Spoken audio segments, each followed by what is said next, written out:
Live on YouTube, it is the Chromaniacs post-match show. And guess what, gang? SanDiego FC won. First time since May 13th, SDFC collects all three. They do it 1-0 over FC Dallas. Alvarado scoring his first ever MLS goal, and a late run by Manu Dua to clean up his own mess. Keeps all 3 points on SanDiego FC's ledger.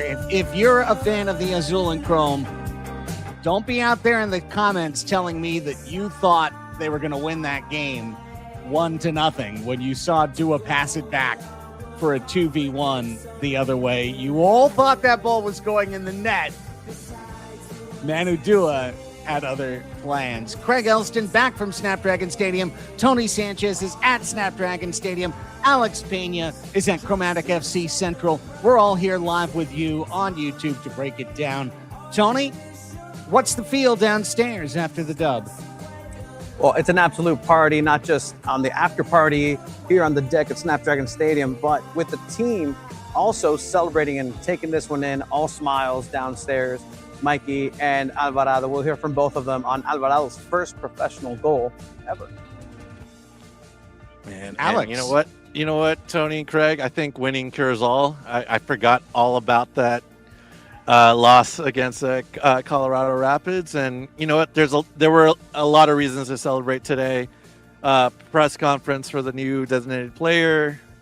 We saw some good soccer finally, and Alvarado scoring that goal, and Manu Dua saving the day in the last minute. I think it's looking a little bit better than it was before. Certainly brighter spirits all the way around between your three Chromaniacs, and we're happy to share all of our thoughts with you here on YouTube live. Shout out to everybody listening to the podcast or watching the video later on. But if you are with us in the live audience, please hit that thumbs up button right now on YouTube. Gives more SDFC fans a chance to jump into the conversation as we continue. As you heard Tony said, we're going to play post-match sound from Mikey Varas. We're going to play post-match sound from Antonio Alvarado Jr. And we're going to talk about an SDFC victory. I was pretty tough on the team, boys, after Wednesday night's loss. And it wasn't because they lost. Them losing just felt like the final punch in the gut. It was because they played such an uninspired game. They played a game where they didn't look anything like themselves, and they just kind of looked like a mess. Tonight, I thought SanDiego FC looked like SanDiego FC, looked like the club that Tyler Heaps writes down on the whiteboard and that Mikey Varas puts out on the field. They had possession, they had connection, they were consistently creative in creating attack in the first half. The first half stats were absolutely dominant in favor of SanDiego, but they didn't have a goal despite 5 shots on net. They didn't have a goal. They get that goal on a golazo from Alvarado early in the second half, and they make it stand up, something that SanDiego FC decidedly has been unable to do throughout these doldrums of 2 months and 2 weeks in between victories for the Azul y Chrome. So for me, this was a total turnaround win. It's not perfect, to be sure, but it's a total turnaround win for the club. And it seems like FC Dallas was the team that was perfect to, for SanDiego FC to face off against, who they're just waiting for you to make a mistake and counter. They were just trying to play their defense, not really trying to take the ball away from you. So I think that's a good way to practice and, get your possession going, get your style going. And yeah, we saw it in the first half with 12 shots, 5 on target, and it just looked a lot different than what we saw in Colorado. And after they got shut out completely in that first half, and they really had to change it up a little bit in the second half. But no, this time it was just playing their style, playing their game, and it was there from the very start. And in just one minor adjustment there to the starting lineup too, right, Tony? We saw Alex Alvarado start for Godoy, and we didn't see Bombino start off. We saw Sargent back in there, and pretty much everything else was the same. Yeah, I mean, an identical, except for literally the difference in the lineup is the difference in the game. 1-0 Alejandro Alvarado. So that's just an interesting kind of look at what was it that he brings to the San Diego FC team. And overall, like, this is a team effort. Once again, at the end of the game, you have Mano Dua, who went down and recorded his fastest sprint ever in that last run. And so we'll hear what that meant to him and for Mikey Varas and that effort that it took, because we've talked about it. They're not closing up matches. They had the opportunity, and if I'm glass half empty, I think I was telling you guys earlier, is they still allowed for that play. That play still happened, but they were able to clean it up. And so I think that right there's the difference, and it's just marginal at the end of the day. First half, talking about stats, there were a lot of shots that were inside the box. They just wanted to walk that ball inside the net, and it just wasn't working. And second half, what you get? Long distance effort, and here Alvarado is able to go ahead and get it into the back of the net, testing the goalkeeper. But overall, I think it's a good place for San Diego FC to just take it in, take the victory, 3 points. You were here at home. How can you go ahead and move that forward and use that momentum now for the next matchup? Alvarado's goal, a low percentage shot from well outside the box. He had enough space to get the shot away, but to hit a low curl the way he did that just snuck inside the post, that's the type of shot you don't make every time. So that's why it's a golazo. It's not just a goal. This is a golazo for San Diego FC. And I felt like it truly stunned FC Dallas, because Dallas did a good job in the first half of diffusing the final action for the Azuli Chrome. They would see some things come together. And, Ingvartsen missed a snap header. There were a couple of opportunities, but in general, it was FC Dallas coming up with the right play at the end. But, you gave him a good solid 2 yards of a circle of space around you. And Alvarado puts his name in lights, Tony, and furthermore, really changes some dynamics for SDFC. He's starting for Anibal Godoy. Godoy really didn't show much of anything on Wednesday, and now Alvarado shows a lot. And I do start to see some of the comments and just highlighting Oni Valakari as well, because, I mean, if we have to really talk about that, right? Like, his position was essentially put up to the highest bidder, whoever the next suitor is going to be. You already have that in waiting with Gabi Perrone. And so now you have a match in front of your home crowd. You have opportunities again. Midweek, he had a chance against Colorado. This time around, he had a couple, and one where the goalkeeper for FC Dallas does go down with an injury, but that's a point blank shot. Like, you have to do better. I would hope you would do better in those situations. And, there's some times where he's just holding on to that ball way too long. And how you score is by not holding on for the ball way too long. And Oni Valakari, I don't know if it's a mental aspect. He just doesn't have the confidence in him. And that's one. Then you have Alex Mighton on the other side, who just, you have to field 11, I guess. And, he's just the one to take that role. Obviously, we have a Shuri waiting literally in the wings of Snapdragon Stadium. But I think those two are just some of the things I think Mikey would want to go ahead and highlight as well in the midweek highlight reels for them. And look, if I'm Pirani, I'm looking at all the opportunities that Valakari's getting. He's like, oh, I can score on that one. I can score on this one.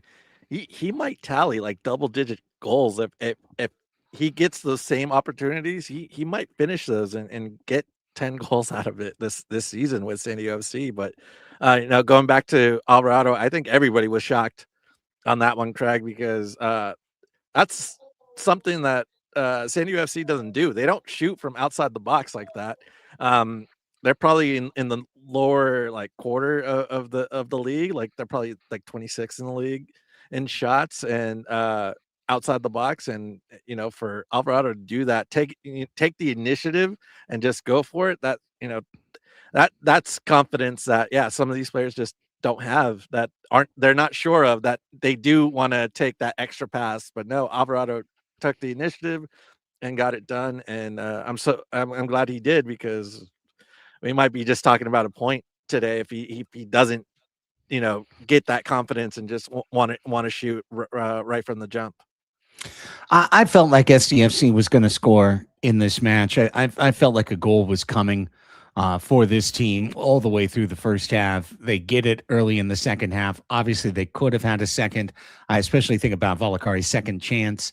And was that warded off the post or did it just go off the post? But, that was definitely an opportunity. But I'll just play off the comment you're making, Alex, and hit the tennis ball back to you, Tony. It's a good thing to me that you see San Diego FC come away with a result in a match where Achuri is nothing but a hood ornament to, be introduced to the crowd before the match, with Pirani still not part of the attack, not part of the equation. Vasquez comes in very late into the game and into a spot where he didn't have to be the creator that you like to see him be. But this kind of, I would almost say, semi-pedestrian lineup, based on what we saw on Wednesday, did pull a result, which makes it more encouraging to me, because then I think about, like you just heard Alex say, oh, well, Pirani might have scored that. Oh, well, Achuri might have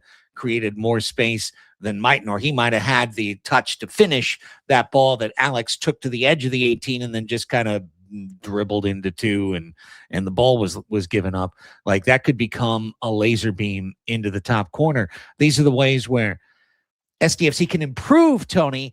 But what's important is not just that they can improve, it's that they got a result today, which gives them something to improve upon. Yeah, and I mean, you can tell that up to maybe the home crowd does affect this team in that way. And so, is it now a mental aspect where how do you channel that when you're in away matches?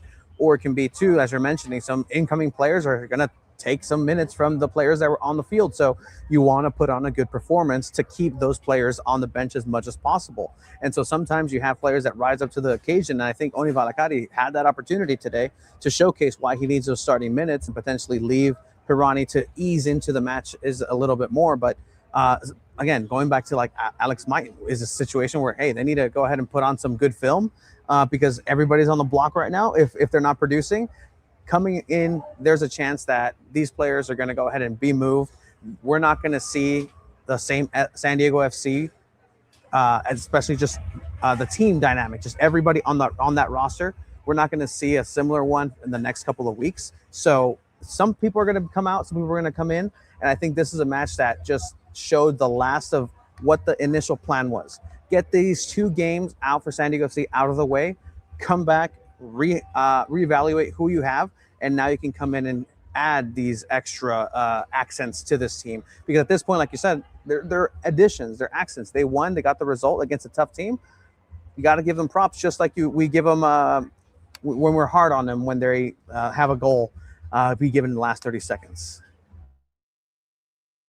Oh, man, and what's good about getting the win is you got 3 points. You're cleared. You're over the 20 points, and now it's just getting. You're focusing on getting that wild card spot, playoff spot, and you just need 25 more of those points. So you're progressing. You're getting there. But yeah, getting 3 points is huge, especially at home. And you just got to keep doing it. You got to keep having these results, and because there's no one really helping you up ahead of you either. I just saw Portland score and get ahead.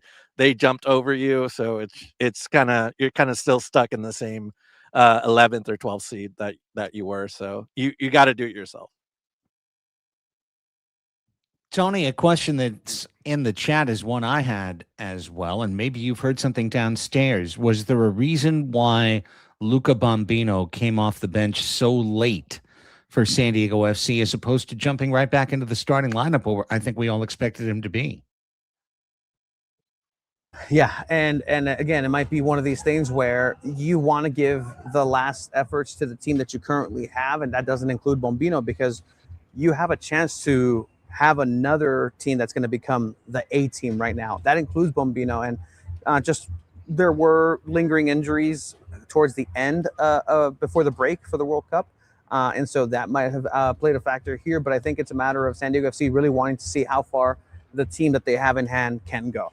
now we can go ahead and add and work with the players that we have, Bombino being one of them, right? If you talk about the result without Achuri, without Parani, you have to talk about the result without Luca Bombino as well. And so that's another huge result. Sargent did relatively well. Verhoeven on the other side, they're proving that they also are developing a little bit more in a positive way, so then they can become options if Bombino ever does go down. And then they also have more competition now as the new right back is showing up, who showed up on the bench. Again, some of these players are starting to hear footsteps behind them as well for minutes. Well, I'll say this. When Bombino was on the bench to start the match, my mind flickered back to Chicago Fire last year. And why isn't Noloski starting? Oh, well, if you're not part of the plan, then you're not part of this. You're not. And I was like, is this guy about to get loaned out? Is there something that's on the precipice of happening and they're afraid to play him? Obviously, the Vasquez thing, we thought that was the case maybe on Wednesday against Rapids. Now we get the reporting misfiled paperwork or the dog ate it or whatever.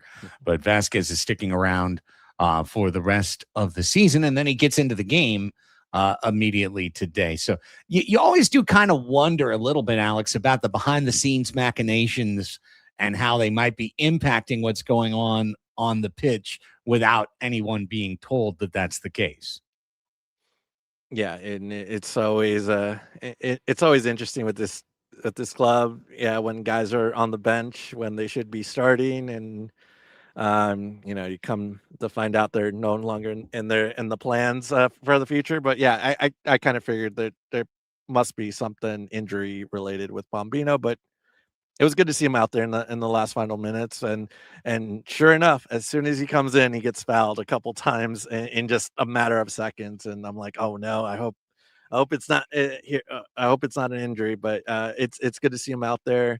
I like seeing Vasquez out there too. It just brings a different kind of energy, in the fold. So, yeah, I like the young players that really contributed today, and they really needed to because, yeah, like guys like Malakari and Mighton weren't exactly getting it done, but yeah, they I think all the young guys kind of that's kind of what the system is all about, is just bringing these guys in, getting their feet wet. Hopefully they pick up a starting role and just run with it. So, well, hopefully we'll see more out of Vasquez and Alvarado, and obviously Bob Bino's got that left side locked in. But I'm really excited to see the new guy Thor on the right side, and hopefully he can lock down the right back position because he looks very exciting. Like, to me, just seeing all the things he did for Orlando City, he was getting goal contributions for them as a right back. So I'm excited about that. So hopefully this just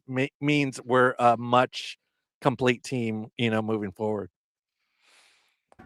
Dugardan Thorhalsen. But I just want to call him Digger Dan. I see that and I go, Digger Dan. There's Digger Dan. Wait. So, yeah, let's see if Digger Dan can dig in on that right back side. I mean, it is interesting to think of SDFC as being a club in transition right now, Tony, given that these two matches were critically important. And I see the Aniscore in our chat saying, well, wasn't this a must-win game? And tying that to Bombino and why wasn't he starting, I think the club understands their decisions better than we do on the outside, but I absolutely thought this was a must-win game, and I would take it a step further. I thought it was a must-perform game for San Diego FC. They had a wonderful crowd today. They sold the upper deck. The upper deck was well sold. The crowd was enthusiastic. It had been practically 2 months since you'd been able to see the Azuli Chrome at Snapdragon Stadium, and if everyone walked away watching an FC Dallas 2-0 win with a bunch of turnovers in the back and just kind of some, basically what we saw in Colorado, I think it would have been pretty hard to bring a bunch of those folks back for, up next is Leagues Cup, which is so whatever.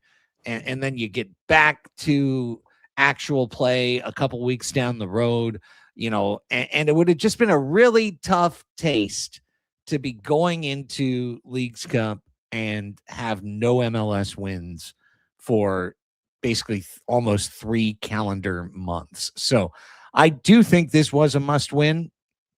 I don't know if it was like Craig Stammen rotating his starters out after 3 innings. Like, yeah, I don't think they were going to emergency measures yet, Tony. But again, I come back to this is a team in transition. So to get 3 points here and not just keep pointing to the future and saying, "Don't worry, better soon," but instead to say, "Win now, Leagues Cup.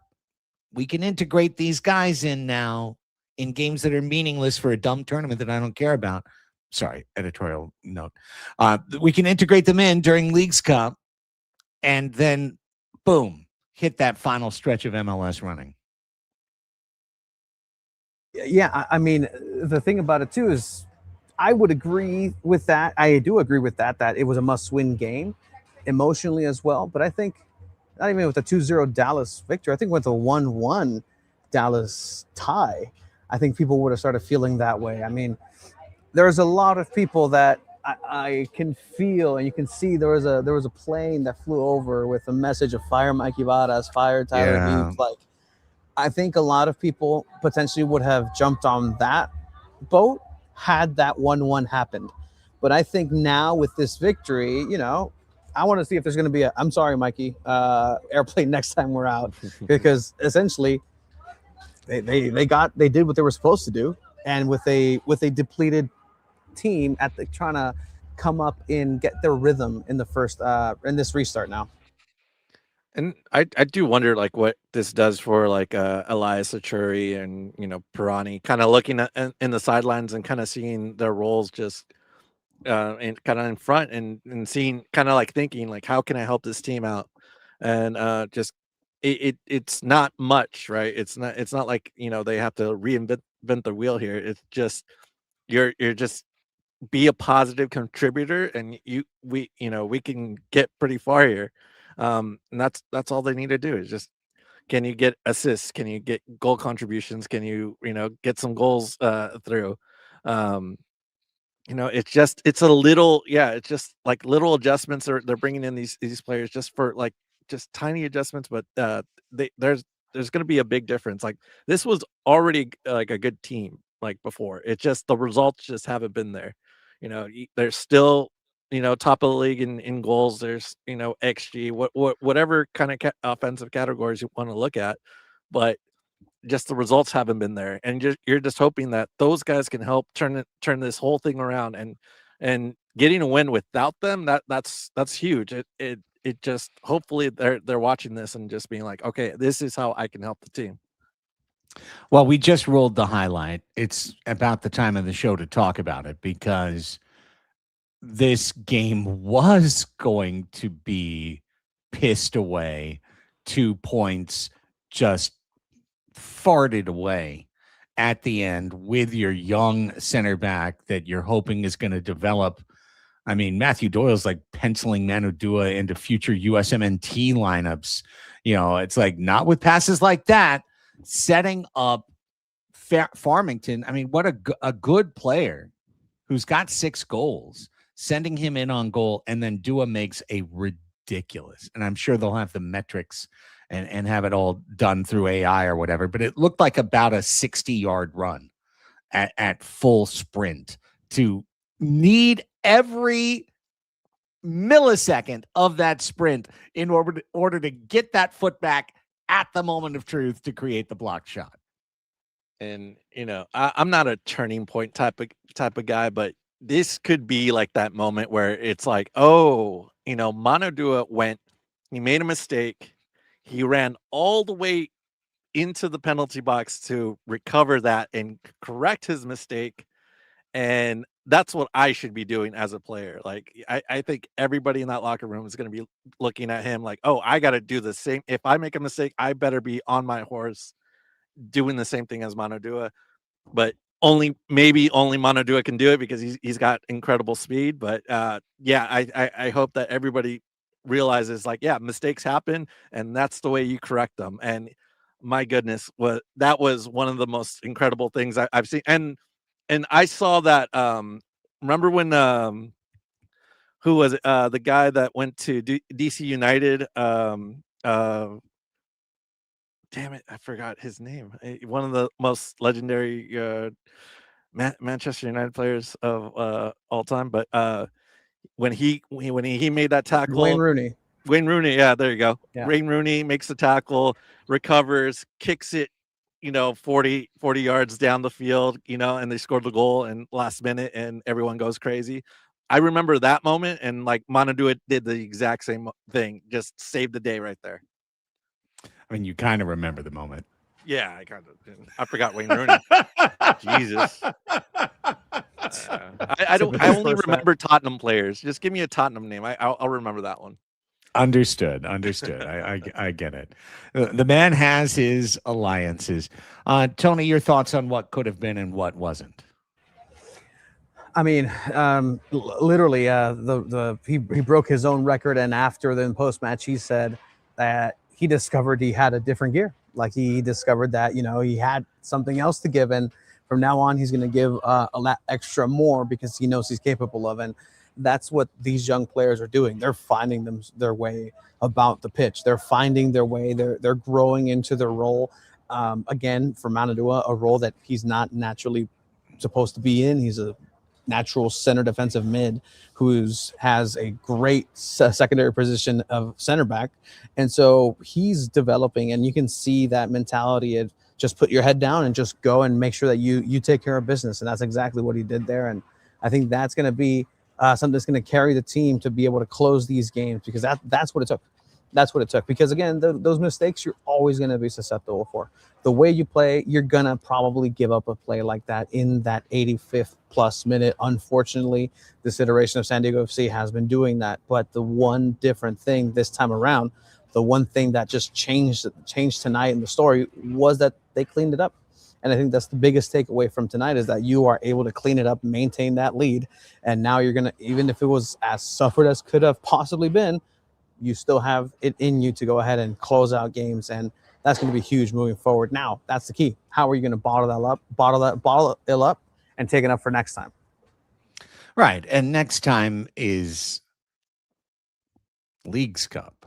Nope. So next time is next Saturday at our live event against Minnesota United. Oh, that's right. Okay, one more, and let's not forget. Yeah, let's not forget about that one.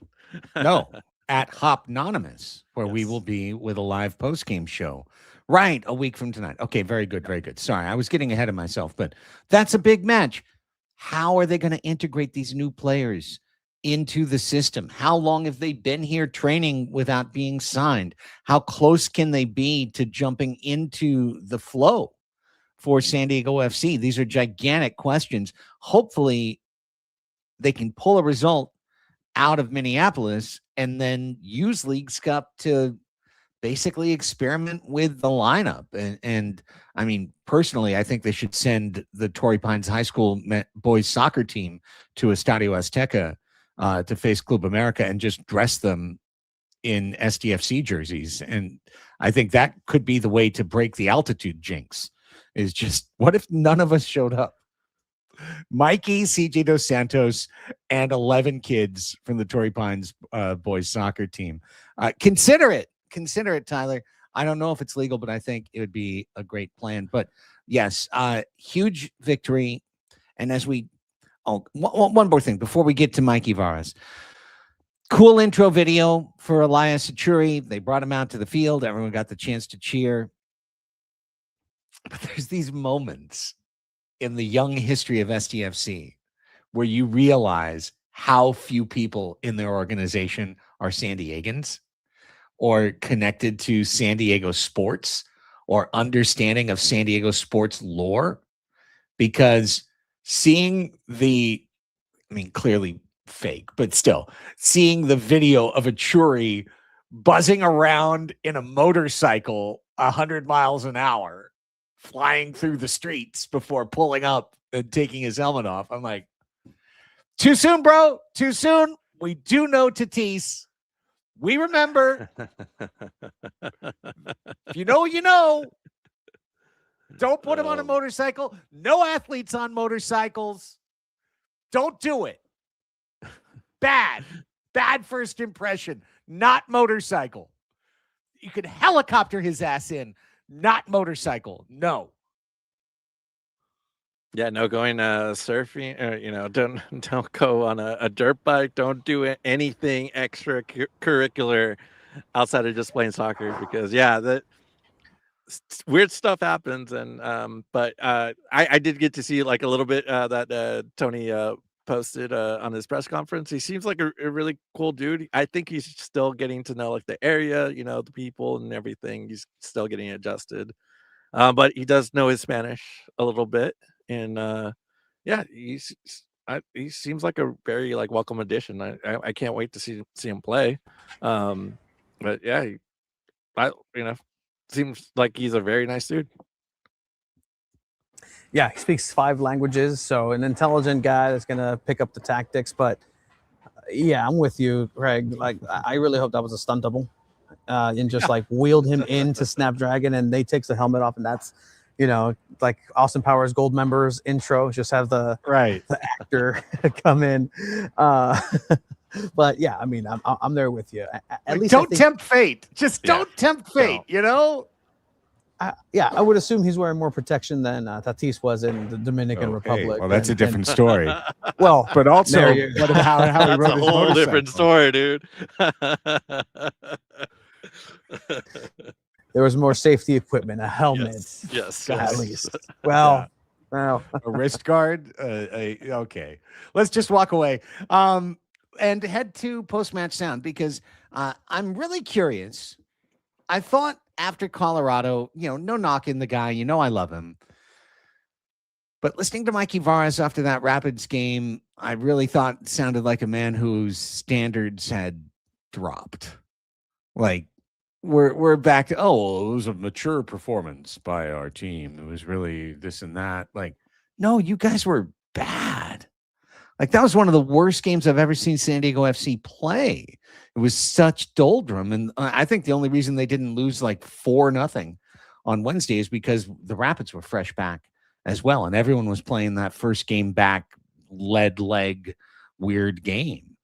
So I'm curious as to whether Mikey acknowledges in this post-match that his team played way better than we've seen it for several weeks. Let's hear from the man, El Hombre himself, Mikey Varas.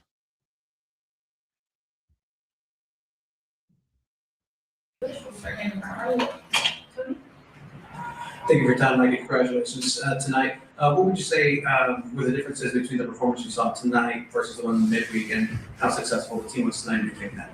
It's just 2 different types of games, 2 different game plans. In Colorado, we knew altitude would play a factor, and it's a team that wants to build through you. So we had a game plan to be a little bit more mature mid-block.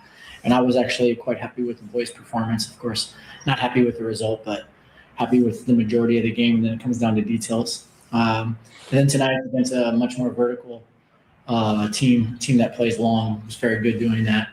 Very good in direct play and in transitions. Obviously with Petar Musa up top, who's just a top player. And so the idea was we needed to be into pressure much quicker. And that we needed to make sure that we dominated the ball. And again, I think the boys did a good job of executing the game plan. Of course, we're at home as well. And at home, we talk about always being a protagonist. And then you praised your team earlier in the season about shooting from long range. In the first half, there weren't so many long range efforts, but ultimately the goal comes from that way. Is that something that you just came on the team with, or just spoke at halftime? Yeah, well, we've told them that I think we're really good at getting in behind teams and then creating these really big chances. But there are also moments where when we get in front of them, we just have to test the goalkeeper. And we have to make sure that the goalkeeper is always on their toes, so they know that there's not only one way we can score. And just really happy for Alejandro. It's his first goal at the first division level, and he took the goal really well. And ultimately, I think we created a lot of chances on the night. And overall, it was a really complete performance from the team. Good comments from Mikey Varas. And obviously, based on what I said heading into the clip, him coming back to double down on praising the Colorado effort was kind of funny.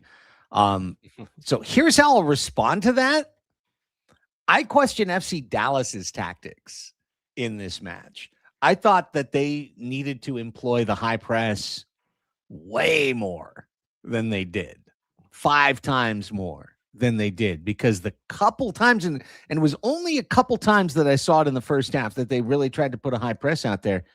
SDFC did what they always did: pass, pass, pass, turnover, pass, pass, pass, turnover.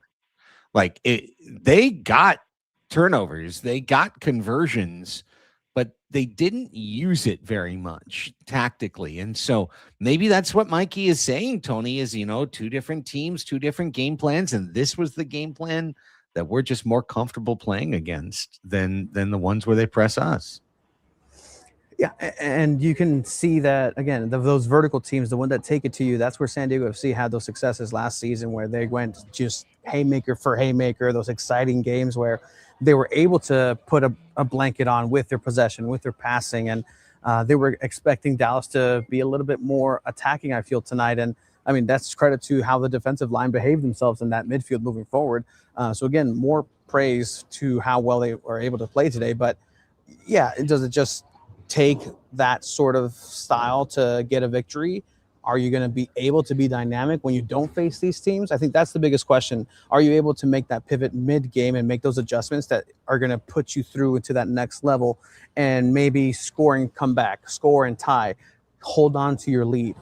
Every single one of these things have to have different changes and dynamicism within the game that I haven't seen from the team so far. Today, they executed what they needed to do. They did it perfectly. And again, I think if you play the post-match from the midweek tonight, I think it'd be the same, because they stayed to their style. They had good structure. They played with maturity.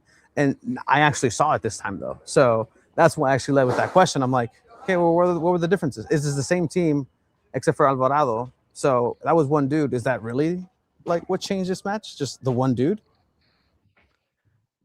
Yeah, that's a good question, but I was honestly waiting for a second goal to happen after that first one, because it did get a little scary on the other side when it came to FC Dallas, and they started controlling the ball a little bit more, and getting a few shots off, and I think that was starting to worry me. It's like, oh man, are they going to equalize and make this a game? But yeah, I think now it's like, okay, you won this game, you got a clean sheet, you did everything you needed to do against FC Dallas. How about let's put it together even more, get multiple goals, and let's get a more comfortable lead here. When you had the opportunities to do it too, with they had 32 touches in the opposition box. That's the over the total combined in the last match. I think the last total was like 24 combined for both teams. So they had the opportunities. They just have to. Maybe it's just a change of personnel. Maybe it's just getting the new guys in there. But I want to see a little bit more comfortable lead next time when they play against the Loons in Minnesota. Tony, I believe you got Mikey talking about Manu Dua at the end of that one as well.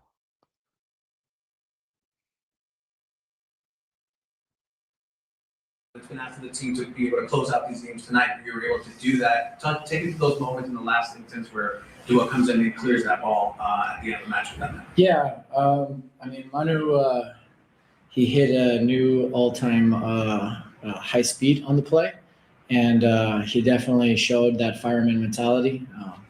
But we would probably not like to have us start the fires to begin with. But ultimately, I think from a closing perspective, what we did really well tonight, which we haven't always done, is we managed the possessions at the end.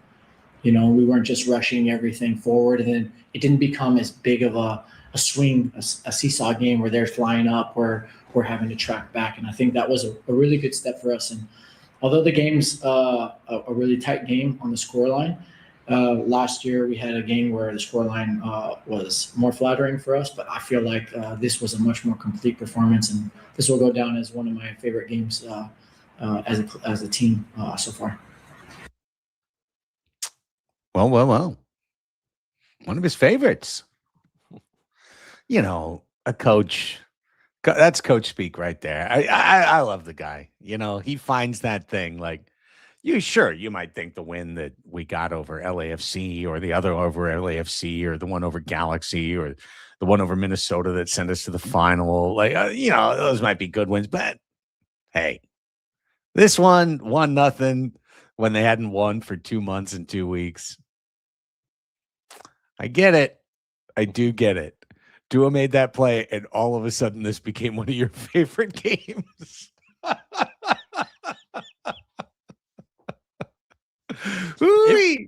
It was close to being my least favorite game. It's like, oh no, here we go again. Another late goal scored. Like, no. I think it was a little too uncomfortable for me to like this one. But yeah, it's still a great result. I'll take the 3 points. Yeah. Go ahead, Tony. No, I'm just saying, like, you can tell, like, there was a weight off his shoulders, and I think the added bonus for him is just the fact that he used to be a coach in the academy system for FC Dallas, so that also might be something to just that's a good point. Stick it into my former employees, or like, look what I'm doing now. And they hadn't lost against them in a while. I don't think they've ever lost against FC Dallas. No, they have not. They have not lost, Yeah. but they've drawn. They won twice last year. They drew away this year, and now they get the win. Yeah, there you go. Mikey stays unbeaten against FC Dallas, his former team. Yeah, just to be clear, I don't mean coach speak in terms of double speak. I mean in terms of, like, coaches see the game different than fans do. So sometimes there's something that you would not even pay attention to at all. And the coach is like, that's what I've been asking for. The last 3 weeks at training, I've been asking them to make that run. I've been asking them to make that tackle. So this is so satisfying to me. Whereas from the outside, we're going, wait a second, you were one blown pass and failed tackle away from this being one of the most disappointing games ever, from 28,000 people walking out of Snapdragon Stadium going, WTF, and the team being in a terrible place. And I agree with Puma in the chat. I thought the midfield looked a lot better. I thought the passing was way crisper today. This reminded me of the team we watched last year in a lot of games. And then the last 15 minutes reminded me of the team that we've watched this year, and reminded me that there was danger, still in the water before we got to Harbor. But pulling this one in and pulling in all 3 points, you've just got to hope that this is the line in the sand. This is where they push their foot down in the sand and start moving forward. Yeah, I saw. Yeah, I was just saying. I just saw the robot from Lost in Space. Just danger, Will Robinson at the end, just trying to get Maunodua to that ball and not get a red card. I think that's the thing too. Not get a red card, because that was a red card situation. If he gets a tackle, gets a red card, he's still the hero. But he did it cleanly as well. So good for him to be able to maintain himself on the pitch. Hey, every day we're learning something new. So that's true with Dua there. That was a clean tackle, and I'm so glad he got it. But yeah, one step at a time. Needed the win, and just hope it continues, and they can get these points back that they've lost in this season. And I think they can do it. I really do believe that. Season was not over at the World Cup break. It's not over now. It's just starting again, and I'm very happy that they got these points, and on to Minnesota, next week, where we go live. Before we go on to that, let's hear from the goal scorer today, the man of the match, Alvarado. In English, we can start with Tony and then follow with questions in Spanish. Congratulations on the result and the goal tonight. Could you take me through that moment in the first half? There were a lot of shots from outside the box. Second half, you take that chance. Just take me through that moment for you. Yeah, I mean, obviously happy for the 3 points here at home. I think we deserved it. We had a great team performance, full team performance. And yeah, like you said, there was openings for shots.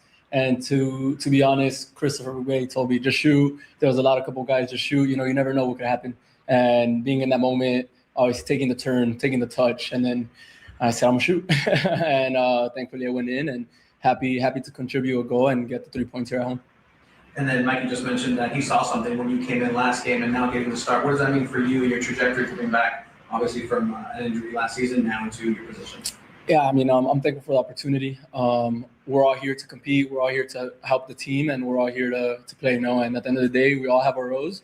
And I just need to thank him for the opportunity, thank the coaching staff, and thank the medical staff, thank everyone that helped me in my recovery, my teammates. It was a hard year where I had to overcome a tough injury. And thankfully, with the help of my teammates, the help of the staff, I was able to do it. And thankfully, here we are.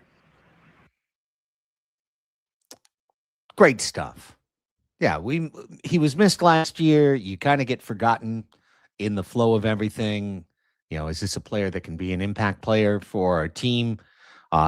Incredible shot, incredible goal. Honestly, I mean, SDFC was going to have to keep fighting if they don't get that long one in. So that goal completely changed everything, allowed them to settle back into the mid a little bit. Great stuff all the way around, and a lovely and rare appearance in the post-match press conference. And it was a great moment after the goal when, he said, his congratulations to, gave his high five to Mikey, but it kind of seemed like he just went up and down the staff and just said, gave high fives to everybody, because it showed how grateful he was to all the trainers that helped them get to this moment, right? His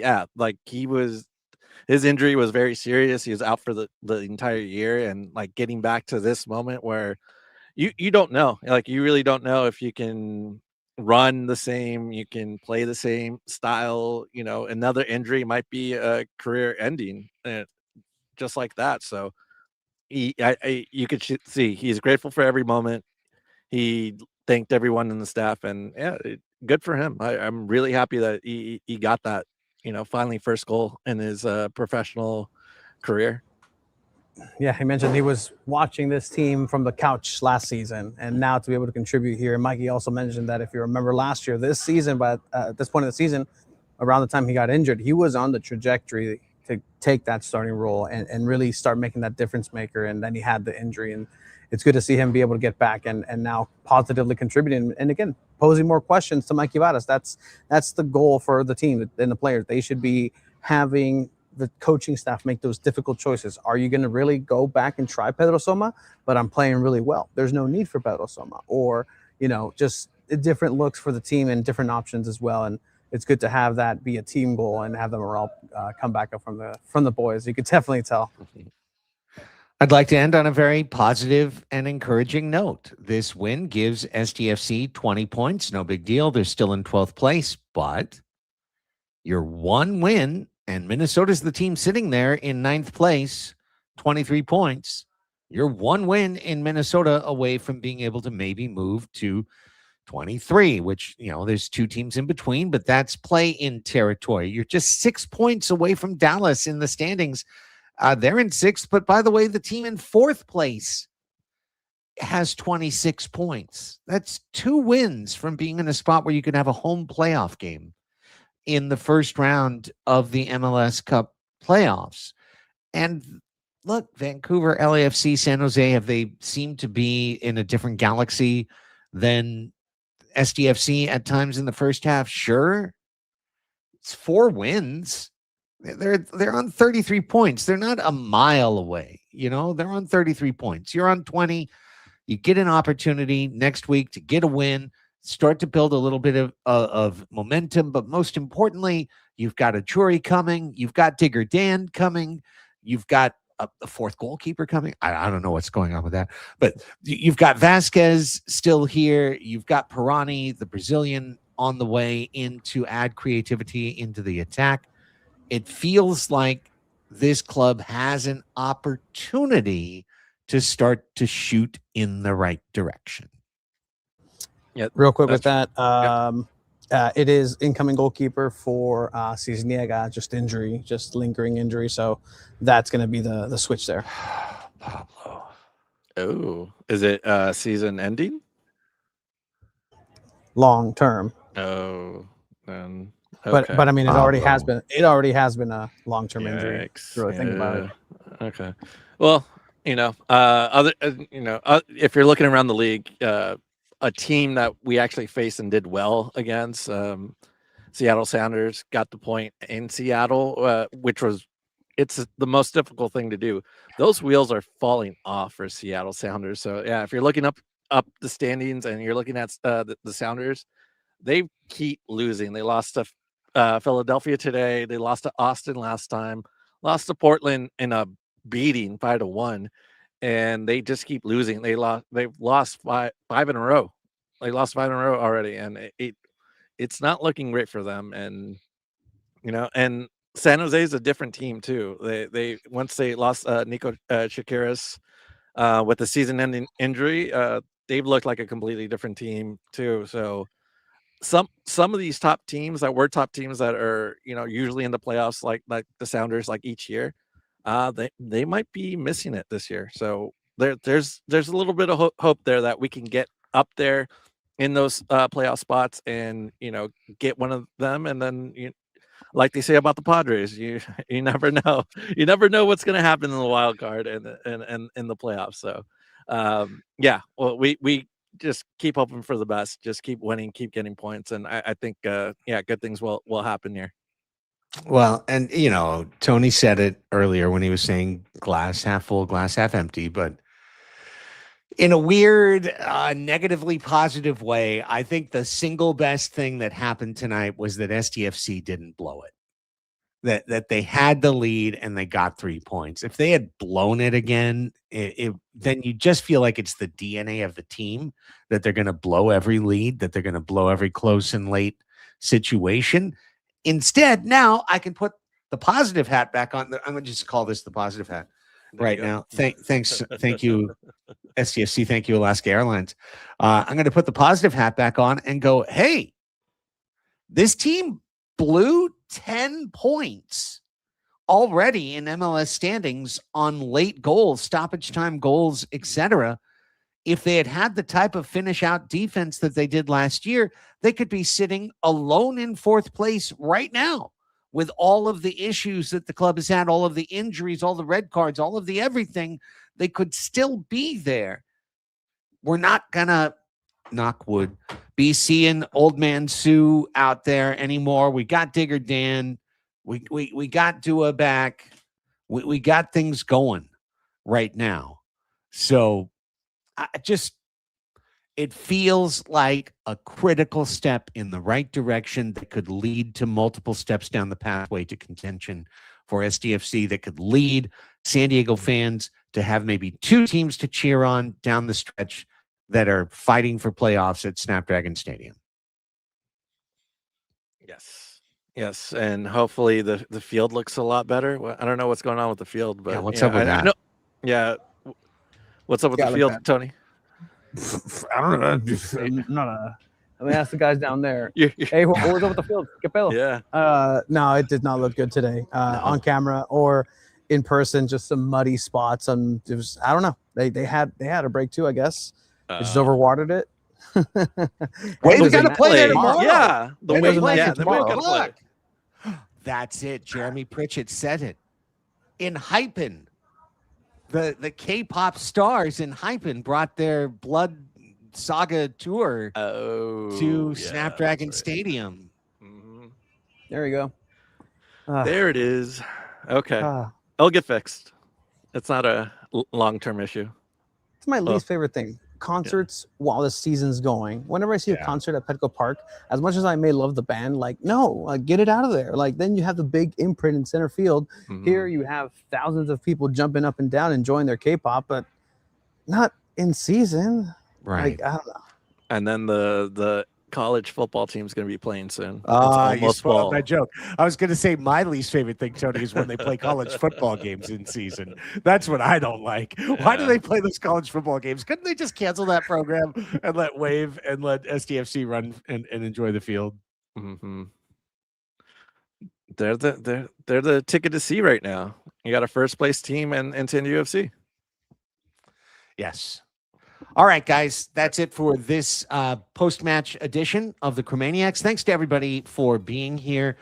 Truly do appreciate your support. If you can hit that thumbs up button on YouTube on the way out, deeply appreciated. For everybody who's watching later, if you could hit that for us as well. If you're listening to this in podcast form and you can offer us a 5-star rating or a kind review, all of those things are great. As a reminder to myself as well as everyone else, thank you, Alex, for reminding me. Next week, we are doing this again, but we are doing it live. Well, we're doing this one live, too. We're doing it live on location. Well, Tony's on location right now.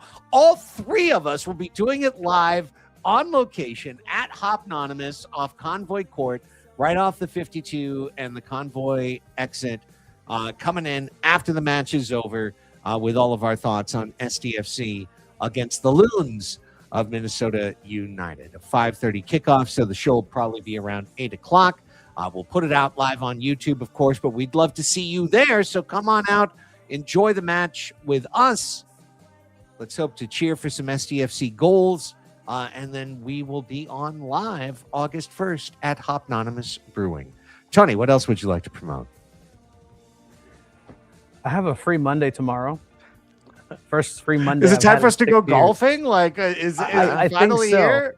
I think the time is here. I think that's starting to. I'm starting to clean the garage, and my family has very much appreciated that. And I'm discovering things of like, oh wow, this was 5 years ago. A loyal kid, just different things coming up. But SanDiego.Futbol, we have more interviews, everything that we love about San Diego soccer. Abe Cepeda on with Emo Brown, the boy, is coming up, and flapping his wings. I love that. Our editor-in-chief, Abe Cepeda, out there on SanDiego.Futbol. Follow me on Instagram if you'd like.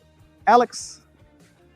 Oh man, just go to chromaticfc.com and I actually did some writing today for your pregame or now postgame that you can enjoy for just all the info on all the guys that were transferred in yesterday, and read all about it, get some new info about everybody that came in yesterday. So chromaticfc.com and chromaticfcsd on Instagram. Greg. I'll be at Snapdragon Stadium tomorrow on the PA mic for San Diego Wave FC taking on Seattle Reign. That's a 2 o'clock kickoff. Hope to see a lot of San Diego soccer fans out to support the wonderful San Diego Wave FC battling for top of the table, fighting through injuries along the way and still getting the job done. Can't wait to see what San Diego Wave FC has in store tomorrow. This is a co-production of SanDiego.Futbol and Padres Hot Tub. We continue to cover the San Diego Padres on Padres Hot Tub. I had post-game shows today, yesterday, after back-to-back wins over Miami. Hopefully tomorrow, it won't be me because I'll be on the mic at Snapdragon Stadium, but hopefully a post-game show tomorrow as well. Check it out. Everything. Support us, patreon.com/Padres Hot Tub. That's it for Tony Sanchez live at Snapdragon Stadium. For Alex Pena, I'm Craig Elston. Thanks to all of you for being here. SDFC won. And SDFC WON. They won. 1-0 over FC Dallas. Until next time, vamos, SDFC.